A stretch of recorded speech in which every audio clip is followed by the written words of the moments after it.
It's like a whole week's work in 2 days. Yes, it was. You know, I told him. Tu casa. ¿Y cuándo es la fiesta? Yeah, thanks. Put them in duposté. Time to drink. Hey guys, come and grab a cold. I'm so happy. Oh, shell que voy a tomar algo. Come on, look at so much to be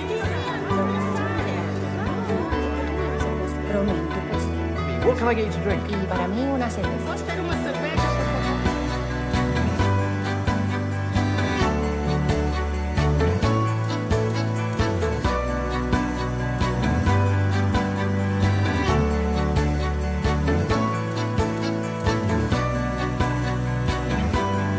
I think it's amazing the transformation that SAB has undertaken and driven over the last 20 years.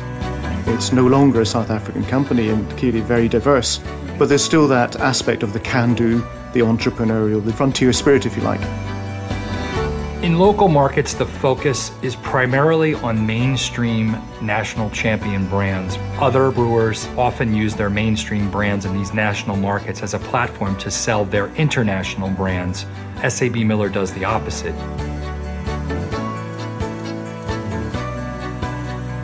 SABMiller is a company built on really long-standing local roots and local presence everywhere that it operates. Having a local presence helps to build the trust, the relationships, the local prosperity and enterprises that the business absolutely needs to succeed long term.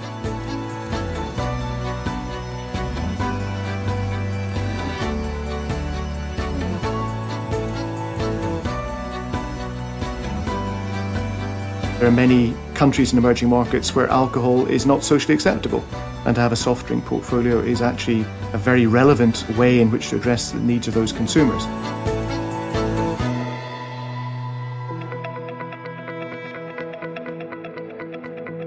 Beer as a category has a really strong future because it matches so many potential drinking occasions.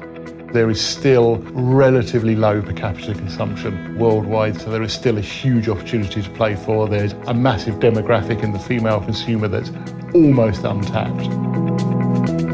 Africa represents the biggest growth opportunity for SABMiller over the next decade. One of the interesting features of the African beer market is that consumers, irrespective of their income, understand quality. They understand branding. They might not be able to afford it, but they know what it represents and they are definitely aspiring towards that. Per capita consumption, particularly in Colombia and Peru, is still relatively low compared to, let's say, Brazil or Mexico. So there's still plenty of headroom for growth in traditional beer styles. SAB's also started on the journey of saying, well, how do we get ready for the next leg of growth in terms of developing premium beer in those markets?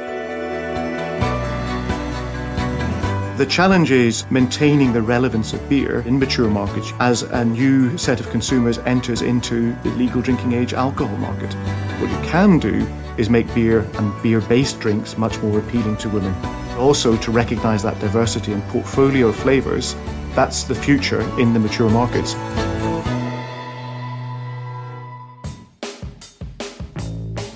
Historically, beer had a very, very male-orientated image. If you had to generalise, you'd say that a typical advertisement consisted of men sitting around a table explaining why they preferred beer to women. It's not that effective for consumers over the age of 30 who begin to see themselves a bit differently.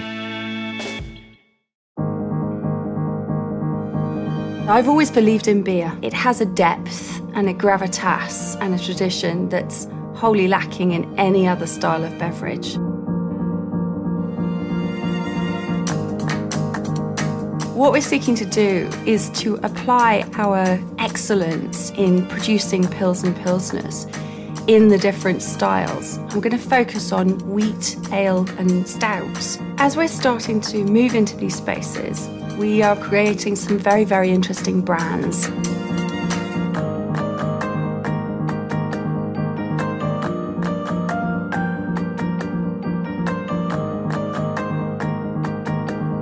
In the US, the flavor variants of Leinenkugel are really an extraordinary way to take the 30-something plus drinker and say, look, you're drinking really for flavor in categories like wine or spirits. In beer, we have something equivalent that can appeal to your taste buds.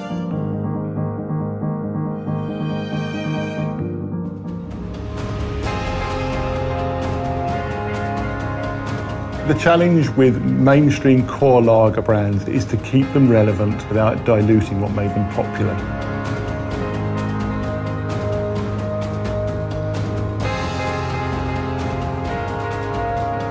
In Africa, we've got a very fast-growing middle class, but beer is still aspirational for many people.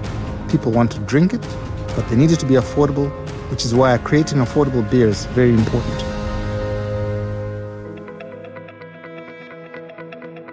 The most interesting marketing I've seen in the last 10 years has come out of Peroni, which has managed to escape the boundaries of traditional beer marketing that's pointed towards young people in their 20s.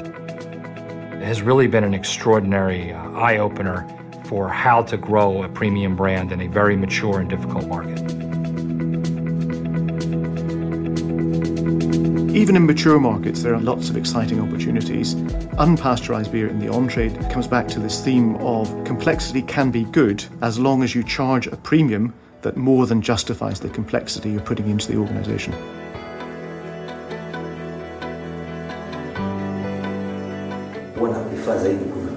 It would have to be served more elegantly.